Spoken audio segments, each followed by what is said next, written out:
మీకు ఎలా అనిపిస్తుంది అంటే ఇలా ఆల్మోస్ట్ 2 years లో చాలా మంది వాడి రిజల్ట్ పొందిన వాళ్ళు కదా, ఇంకేమైనా ఎవరైనా సైడ్ ఎఫెక్ట్స్ వచ్చినాయని కానీ ఏదైనా ఇబ్బంది పడ్డామని కానీ ఎవరైనా చెప్పారు ఇప్పటి వరకు ఈ క్యాప్సస్ త్రూ? ఇప్పటి వరకు నేను మన తెలుగు రాష్ట్రాల్లోనే ఒక 80,000 కిట్లు ఇచ్చాం. ఎక్కడ నుంచి కూడా దీనివల్ల మాకు సైడ్ ఎఫెక్ట్ వచ్చింది అనేవాళ్ళు లేరు. ఈవెన్ 2 కిడ్నీలు పాడై వారానికి 3 సార్లు డయాలసిస్కి వెళ్ళేటటువంటి వ్యక్తులు కూడా దీన్ని వాడుకొని డయాలసిస్ నుంచి పూర్తిగా ఈరోజు 0 డయాలసిస్ అయిన తెలుగు వాళ్ళు 8 మంది ఉన్నారు. అవి మన తెలుగు రాష్ట్రాల్లో మన తెలుగు వాళ్ళకి జరిగింది.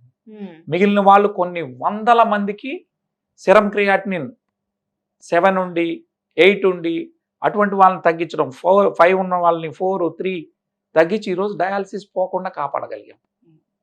మేము కాపాడామన్న అంత పెద్ద మాట అన్న కానీ దాని ఆ ప్రకృతి నుంచి వచ్చినటువంటి నల్ల అల్లం సారానికి అంత దమ్ముంది.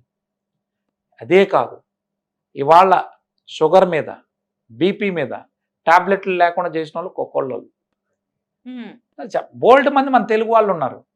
లైవ్లో మనం పిలిచి చెప్పించగలుగుతాం. డైరెక్ట్గా మీరు వాడుకుంటే మీకే అర్థమవుతుంది. సో ఎక్కడా కూడా ఎలాంటి సైడ్ ఎఫెక్ట్స్ లేవు, చక్కటి ఫలితాలు ఉన్నాయి. బట్ ఒక రోజులో రిజల్ట్ వస్తుందని ఎక్స్పెక్ట్ చేయొద్దు. దాని పరిస్థితిని బట్టి, వారికి ఉన్నటువంటి సమస్యను బట్టి మినిమం 6 months, మ్యాక్సిమం 1 year, కొన్నింటికి 1.5 year అంతే.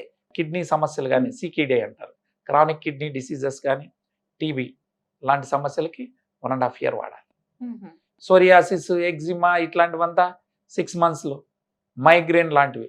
నేను ఇట్లా ఈ వ్యాధికి అని నేను చెప్పకూడదు కానీ ఇది ఫుడ్ కాబట్టి శరీరమే బాగు చేసుకుంటుంది. శరీరానికి ఆహారం పెడితే శరీరమే బాగు చేసుకుంటుంది. ఆరోగ్యంగా ఉన్నవాడు మరింత ఆరోగ్యంగా ఉండాలంటే వేసుకోవాలి. అనారోగ్యంలో ఉన్నవాడు కొంచెం వేగంగా డాక్టర్ ఇచ్చినటువంటి మందులతో పాటు దీన్ని వేసుకుంటే కొంచెం తొందరగా కోలుకుంటాడు.